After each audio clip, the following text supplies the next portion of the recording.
Yo, what's up? It's DJ Kash, the Fly Haitian Kid, a.k.a. Big Bomba. And, of course, you see the title. You know who I got here. The homie, my S.A. brother, Robot Boy in the building. What's up, my G? Which one is this one? What's going on? I need to practice that, bro.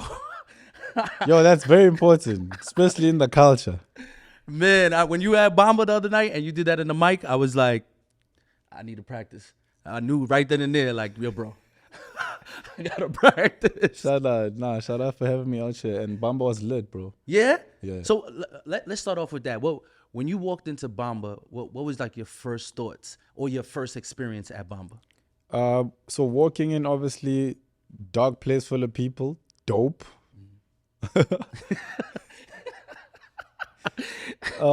And of course the energy, man. Like, I'm trying to remember what was playing before you got on, because you were supposed to play as we landed, so you came out to get us. Yep. Nigga put Which in I his don't do. I was like, all right, put hold on his let me just USB and he said, wait, Roberts and them are here? You know what? Never mind. So when you started playing Amapiano, dog, like, you know, the energy, the vibe was like so welcoming. It felt home, you know. Dope. It felt very homey, and the love, man, like, I don't think energy can lie. Right. That's very true. So a lot of things people can fake and cap, but energy is the one thing you can't cap. So when everybody's there, not to look at each other, not to look cool, not to feel too bougie or who's doing what, who's doing this, but I'm here to have a good time. Right. And that's always what we're trying to like achieve with the culture and the piano wave, like for people to just enjoy themselves, dance and have a good time, and not be in a space where it's about who's wearing what, who's looking at who, and yeah, man, just love and light. Was it the best party you've been to since you've been in the States? So we got a party tonight. I don't know when this is gonna air, but yeah, so far, yeah. Bamba you with a bamba you. That's dope. Now I hope all your party experiences here are dope, because like I was telling you behind the scenes, for me it's all about collaboration first. Collaboration is at the top. Competition is at the bottom. Yeah. Everybody that's throwing piano parties, I want them to be successful, because if theirs is successful, then hopefully, you know, their crowd will come over to my crowd and vice versa. You know what I mean? It's like English is not my motherland, so it's throwing me off here. But it's like there's this English word for it, man. Kelvin. What are you trying to say? He just said, okay, so what you're saying about you hope everybody that's doing Amapiano events becomes a success because their crowd can come to your event, your crowd can go to them. It's like collaboration and not return of investment. There's a word, man, that you guys will have to figure out back home, seeing that you're watching this with Wi-Fi and data. Congratulations. Mamela, basically, the success of every event will benefit everybody that's in the space doing the culture. Exactly. You guys have like 52 states. So it's pretty much impossible to run an Amapiano movement in one. Exactly. So if you're running a piano movement in different states or different areas in the same states, at the end of the day, we can have an event at Mercedes-Benz Stadium as piano people. Right. If, you know, everybody works together or if it grows to that extent. Right. But it's always important because we follow each other. My people get to see you and your people get to see me. And that's what it is. Right. Collaboration, yeah. Right. And it's especially important in the States because piano here is like in its infancy stages. You know what I mean? Even though it's growing really fast, it's getting like a really big following here. It's still in its infancy stages. Like, you probably won't find piano parties in every state. There's probably maybe 3 or 4 states where you will actually find piano parties and they be successful. You know what I mean? Yeah. So it's still growing. So I feel like it's extremely important right now to do more collaborative work, work instead of competing. You know what I mean? The market is too small to compete. You know what I mean? It's so crazy. It's like the little seeds, bro. Like, we come from the barber right now. Shout out to Benjamin at A-List Barber. We were playing my songs in the barber shop. Right. And one of his boys walked in and he just started, hey, yo, I need this music. What is this? You know what's going on with this kind of, hey, that's dope. I just want to, hey, you know. Is that your American accent? I like That's exactly how that guy was speaking. Yo, that's exactly how that guy was speaking. And that's what he was doing. Kelvin has the video. So like then I asked him, I was like, oh, we have a gig tonight. We invited him. Then I said, we were at Bamba Tuesdays. Do you know Bamba Tuesdays? Like, nah. You know, so he doesn't know Bamba Tuesdays. He doesn't know piano. He's like, what genre is this? And on iTunes, I'm like, there it is. Like, oh, Amapiano. So he doesn't know anything, but he's right here. Right. See, because especially, you know, with the States, America is in its own bubble. Yeah. You know what I mean? America kind of feels like if it's not happening here, it's not happening. And then even within the bubble, there's other tiny bubbles. You know what I mean? In the bubbles. Yeah, there's So other tiny the bubbles. movie Bubble Boy was like legit reference. So For real. Because, you know, you come to, like, I'm originally from New York, right? So yeah. in New York, you know, a lot of people might not listen to what is being played in Atlanta. And in Atlanta, they might not play what's being listened to in New York. So let alone a whole nother continent. You know what I mean? So even though Bamba has huge success and it's packed every week, there's so much more people that have not heard of the genre or the party. That's why I say it's so important for us to collab versus compete, because there's so much more work to do. Yeah. You know what I mean? Yeah. But as a South African coming here and seeing Amapiano being played and how people react to it, like, how does that make you feel? Yo, that makes me feel proud, firstly, as a South African and as the mother hub of where the whole genre started. And it's amazing to watch also, because I'm a dancer, and dancers have contributed to the growth of Amapiano so much. And like every kid that started as a dancer and even became an artist, you know, to some extent, and every kid that started as a dancer and is now an influencer, that started as a dancer and is now an MC, like dancing has opened so many channels back home. And with that too, and Amapiano artists know this too, is that half the time when your song has a dance challenge, the growth of your song is through the dancers. Right. So besides me being an artist and an MC and a dancer and all these other things I do, the contribution is amazing, man. And to see it being played, and to see it, the reaction, and to see the love and the hunger to know. See, there's a difference with hearing something that you don't know and going, what is this? I don't know it, versus what is this? I'm interested. Yeah, exactly. And that's the energy I got at Bamba. That's the energy I got from the people. You know, every time on the mic, you're like, all right, when there's a song that you know has a dance challenge, you kept saying, all right, Robo Boy, let's show them how we do it. Let's show them how it's done. You know, it's like now people are like, okay, let's actually watch and see how it's done. Or because here are the guys, these are the guys from it. Or let's record and get to experience it and like tell a friend that, yo, I was there and these were the guys doing it and it's original, you know? And it's like the willingness to grow in it and the love for the whole genre, because it's a movement, man. It really is. You know, the energy around it. Like my barber was saying, yo, I mess with this, man. I rock with this, bro. Like it's giving good vibes, man. I ain't been out in a while, and I feel like I gotta come out tonight. Yeah, I'm gonna be there. I'm gonna be there. Right. You know, so it's like, dope. He got the New York. He has the American accent down pat. Yo, just from playing the songs. Right. He just kept adding things, and then the next song is like, yeah, I'm gonna ask my girl if she wanna come with, man. If my girl down to come out tonight, we coming out tonight. Then the next song is like, man, I feel like I need to get a haircut now. Like, yo, he's just in his mind. He's like, yo, they invited me as they walked in, but as the music keeps playing, the energy and the vibe, and he can almost anticipate how dope it's gonna be. You know, it's crazy. Like, I think sometimes too, like, you guys don't understand what you guys are doing. You guys don't understand the influence you guys are having, like, in the world. Like, you guys are like changing landscapes in places. Like, for example, in Atlanta, so many people here were tired of the party scene.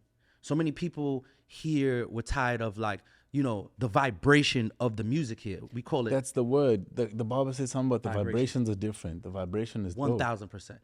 Trap music is it was birthed in the street, and it was birthed here in Atlanta.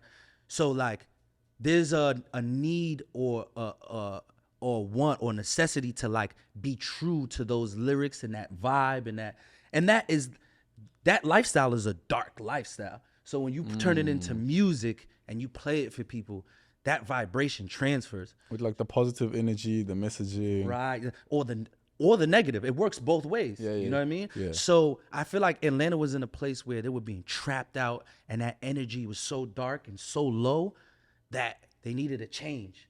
And it was so bad for me that I was like, all right, I'm on the radio playing trap music, hip hop music, dancehall. I'm the guy that's known for the international music. Got you. Being of immigrant parents, I've always been influenced by, and especially being Haitian. I don't know if you know the history of Haiti, where like we fought our colonizers in the 1800s and we won. And we Yeah. formed our own country. So outside of Africa, we have one of the most African-like cultures because we yeah. were able to keep a lot of our African traditions. So naturally, I just flocked to everything African because so much of the culture looked like my culture. You know what I mean? Yeah. So like, I'm on the Like you radio could playing all relate, that stuff. And I'm going hard with all that stuff. And then after a while, I just couldn't do it anymore. I was like, that vibration, that energy just felt dark and just, it didn't make me feel happy and good anymore. You know what I mean? So when I found piano, it like kind of really changed me. And I was like, nah, like I had to make a big decision. And I was like, home. It feels like home. yeah, bro. And it just made me feel something that I haven't felt in a long time. So I literally like gave up my position on the radio, like stopped all like the top tier clubs I was doing. I stopped and just switched to piano literally overnight. That's crazy. Literally overnight. I prayed over it and people were like, yo. Of course, very important. Very important. Yeah. So I prayed over it. I'm Muslim, so I pray 5 times a day. So I prayed over it and it literally just people flock to it like this. Like, and the reason why I say you guys I don't know if you guys understand how much change, like that has changed the scene in Atlanta. Like hardcore gangsters, like I've never seen dance before that have been partying with me for the last 10, 15 years. Bamba Tuesdays. Yeah. They're in Bamba Tuesdays dancing, like literally like doing, I'm talking about dancing. I'm talking about guys who are normally like coming to the party just to like stake out and rob people, like are coming there having a good time, smiling, enjoying, bringing their girl. Usually they would never bring their girl because they're like, I don't know what might happen, and Yeah. So like you guys are doing that, like literally changing the scene here. It's insane. I did a interview for a documentary yesterday, and people are saying like, yo, how do you feel like you're changing the energy on the scene? I'm like, it's not me. I'm You're like just a vessel for piano. I'm a messenger. You know what I'm saying? That's crazy, bro. I'm a messenger. So like, when you guys come, you guys are connected direct to the source in that sense. You know what I mean? So it's always interesting to see you guys' perspective. And I don't know if you guys even know like the reaction you got, like the change you guys are making. That's crazy. And I think, so firstly, shout out to that, man. Like the stuff that you guys are doing, man. Between you, James, between Zulu, the guys that are really holding it down, this side and representing South Africa in different countries. It's like what I did experience, and I said this off air when I said DJ Sbu told me that someone who's well educated versus someone who's well traveled, the person who's well traveled is more likely to become successful. 1,000. Because education is head knowledge, but travel is experience in a sense. It's like theory and practicality. So when we went to Dubai, dude, for the second time, it's like one thing to go to a place where the gig is and everybody at the gig's expecting you. But this is at the hotel we staying at. Right. The bouncer at the hotel said, yo, Robot Boy. And I said, so we in Dubai, not at the gig, not at the, and he's like, nah, TikTok, piano, William last. I said, yo. So when you say the impact and the influence, we can see it online by numbers. Like my TikTok can say 8 million likes. Wow. Whatever, but it's still a number to me. And I don't know who from the 8 million is from where. Right. Until I come to a Bamba Tuesdays and somebody goes, yo, Robo Boy, much love and respect. Oh, dope. I'm from Ghana. Hectic. A DM from Kenya. Yo, when are you coming this side? I go live on Instagram. Someone's like, okay, we need you in Canada. It's like, wait, what? You know, so I think we know, but we don't realize, Right. like what you're saying. And I think it's humbling to be out here to experience it. And that's what I want to encourage everybody else to do, like when it comes to what you do. Like traveling is going to help you see the impact of what you're doing. And shout out to every artist also that's taking it to the world, and Right. you know, people that are pushing the culture. To your point too, like I didn't find out about piano in South Africa or Africa for that matter. Like I found out I got a gig in Qatar, and I went to Qatar in 2019 Hard. and found out, and you know, in Qatar there's a lot of Africans from all over the place. Yeah. But there's a small, you know, South African community.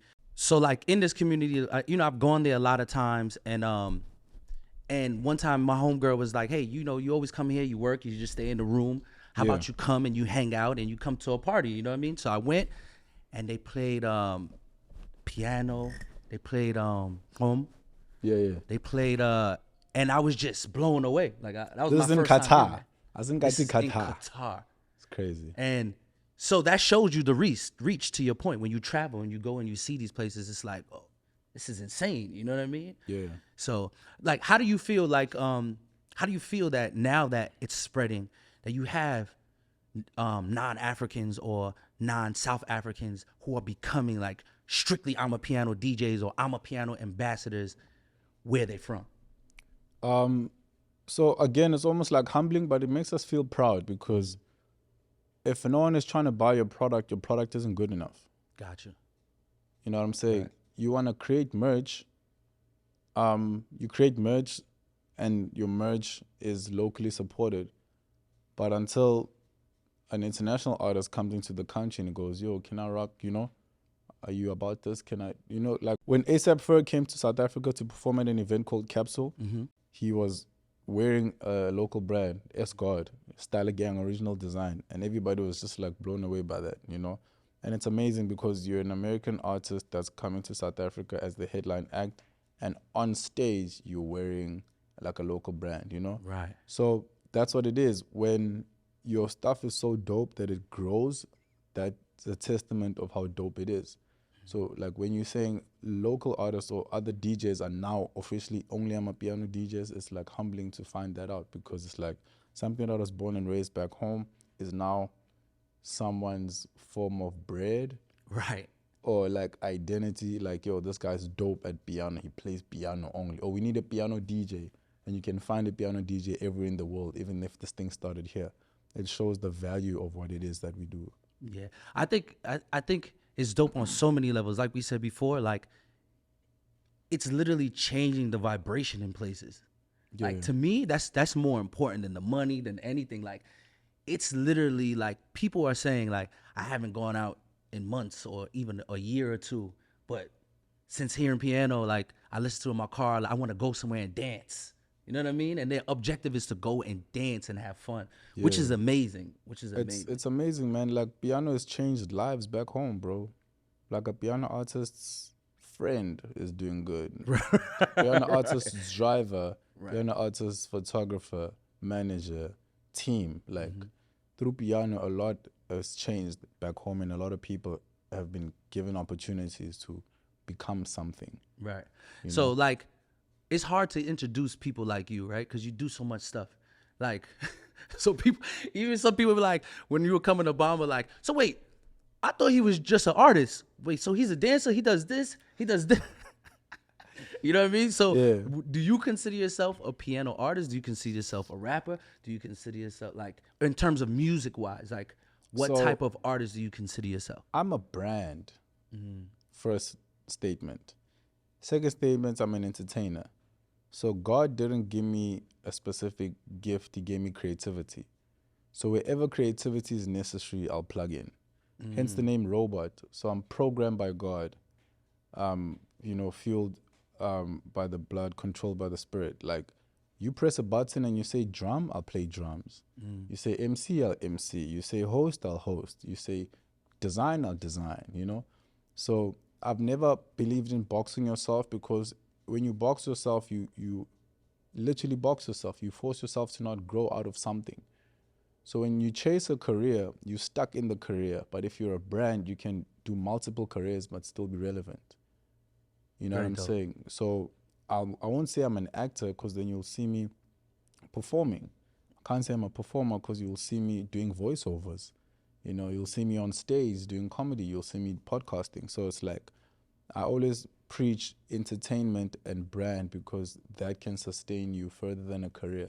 Right. Yeah. So yeah, we do a lot of things because we're willing to learn and grow. Mm-hmm. You know, like on Twitter now, the video of me ice skating in New York, people are like, this guy is moonwalking on ice. You know, and it's like, what can't he do? But I wasn't born knowing all of these things. It's certain things you put in with the time. Right. So we all have 24 hours. I know you guys think I've got 27 and a half, but I don't have extra hours than anybody in a day. Mm-hmm. Hard work beats talent when talent isn't good enough. And what more when you do have the talent? Yeah. Or like my coach, my basketball coach used to say, hard work beats talent when talent doesn't work hard. You know what I'm saying? Same chat. Right. Yeah. So you know what else I thought it was interesting? When you came to Bamba, and you were like, I'm like, got you settled in your section, and I'm like, all right, so what do you want to drink? And you're like, I'm good, bro. I appreciate it, but I don't drink. And I was like, it was like, oh, I found another unicorn. You like me?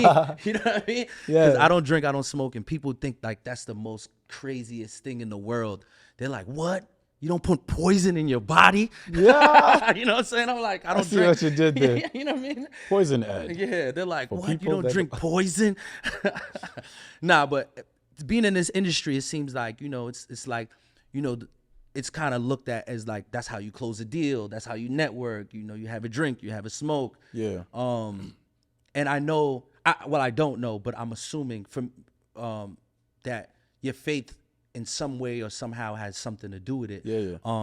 So in this business, do you have peer pressure or does anybody give you ultimatums saying, hey, you know, your faith is cool and all, but we prefer you do this? So back home, there's a phrase called self-trav, right? Mm.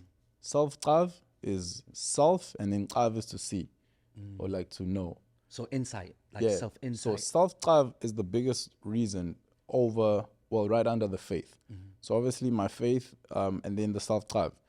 At no point would anybody come to Bamba and look at your energy and how you hold in the crowd and you're the life of the party and say you're boring. So it's a stereotype. People that don't drink and smoke are seen to be boring until you're the life of the party. Right. So you are able to adapt in a space without consuming and being of the space. So I'm in the entertainment industry, I'm not of it. Right. So I'm not of the behavior and the nature, but I'm in it because of what I do and my skills and my talent. And at no point does pressure make me feel like, nah, because I'm still good at what I do without the substance. And that's where I feel like people lose it in a sense where they depend on substance for their God-given talents. Right. And it's like, you weren't given this thing as it is, you know? So you don't need all of the aesthetics. And for some people, it's different, and I get it, you know? Because not everybody takes substance for showing off or for feeling some type of way, but some people, it helps them deal with certain things, and that's cool. But in my take, I'm a sober-minded person. So that's how we move. That's how I do things. And I think that's what's best for the example too, because like you're saying, you saw a unicorn at, you're like, oh, you know, I'm like, and I remember you saying that, and it was loud. You're like, yeah, me too. I'm like, yeah, me 3. Like, yeah, me 4, me 5, you know? It's like, you don't have to. Right. You must nothing. You know, we live in a world where everybody's either trying to do things that people are saying they must do, or do things that they feel like they should do.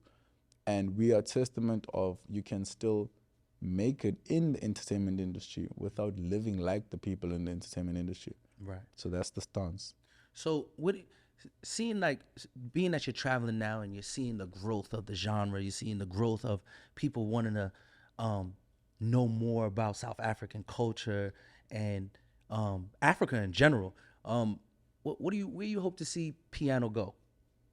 I hope to see piano hit Grammys, hit the BTs, hit stadium events, hit Olympics, hit World Cup, hit the world, basically.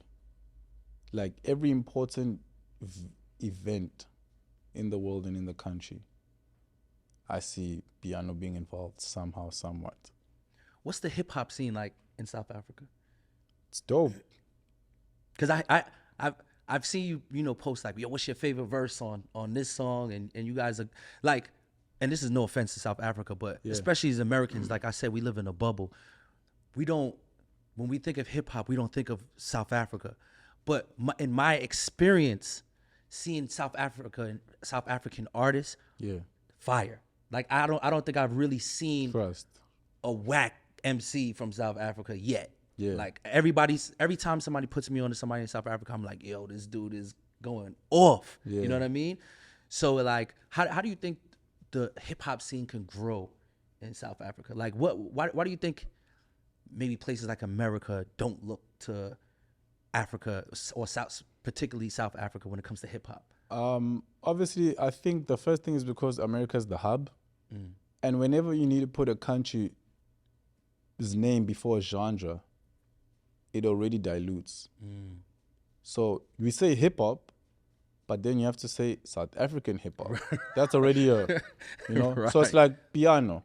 Right. Then you get Nigerian piano. Right. Zimbabwean piano, Kenyan, so it's like, I feel like that's how America feels like. The fact that you have to put a country in front of the name, it doesn't make it as a, but it's still dope nonetheless. So we don't see it that way.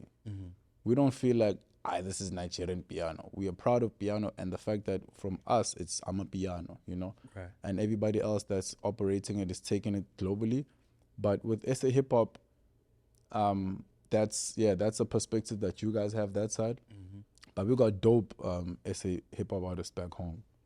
Yeah, I think overall it's more of a states issue.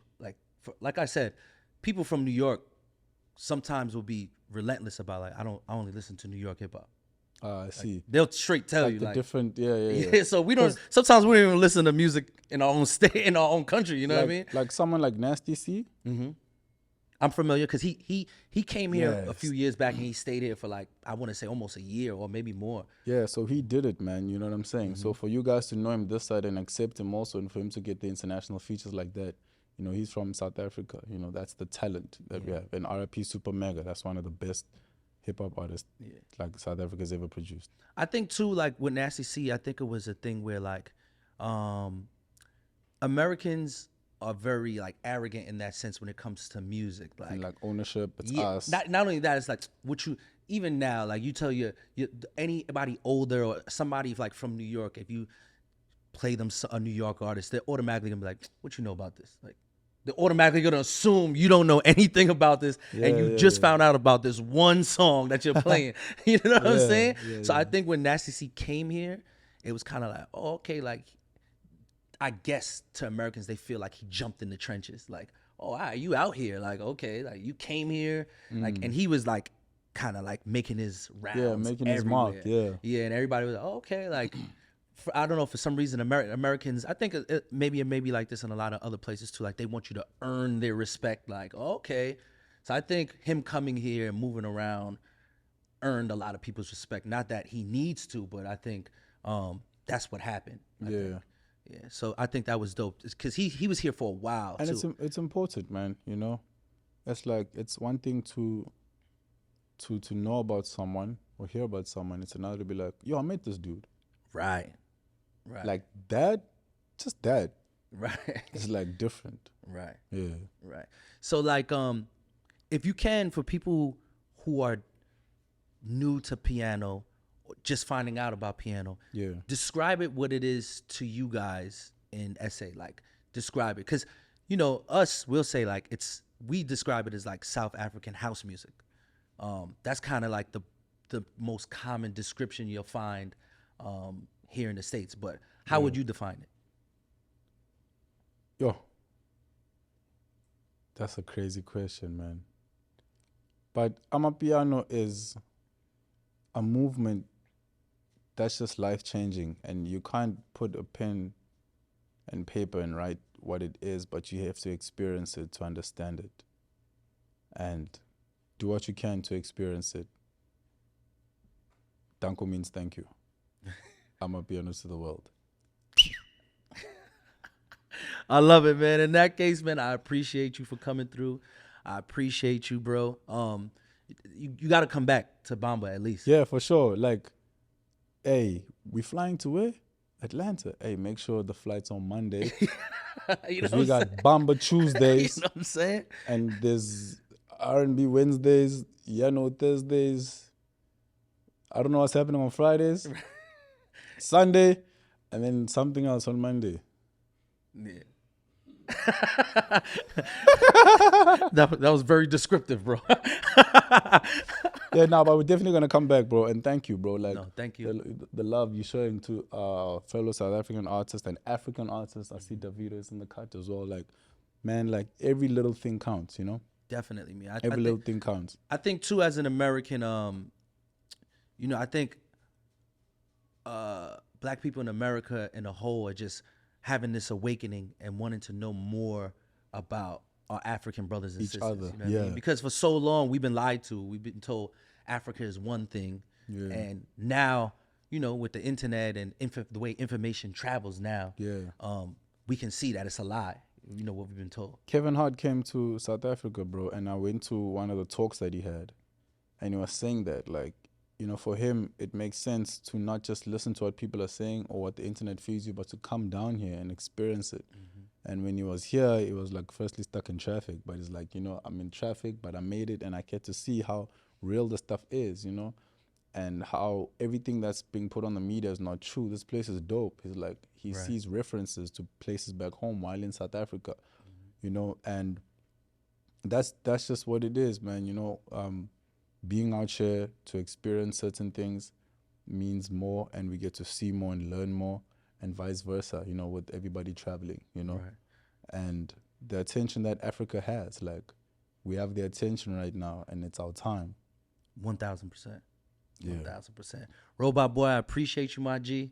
And now we're connected. Now we're related. Now we're cousins. Fully, bro. Yeah. You And we like the height. Yeah, you can get away with it. Like, we out here dunking on people, you know what I'm saying? Robo's my cousin, man. Yeah. Me, you, and Zulu, we out here. We cashing it in, yeah. We dunking on people for no reason. We cashing it in, man. Yeah, we living La Vida Lota. I appreciate you, bro, man. We're gonna have to bring you back to the States a lot more, man. Now you got a home here. You know what I'm saying? Thank you, bro. And everybody that comes this side too, I'm gonna pass them your 10s. We're gonna keep, let's do it, bro. Doing the thing, man. Middlemaning or whatever it needs, connection, plugging, multi-plug, extension cord. Hey, man.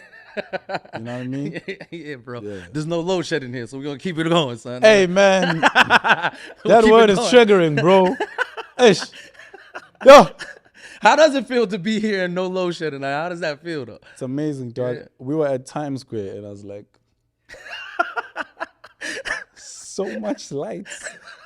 The LEDs are just... Oh, man. But yeah, we're coming back home, guys. We're going to come with a generator. It's a wrap. It's going to power up the whole country.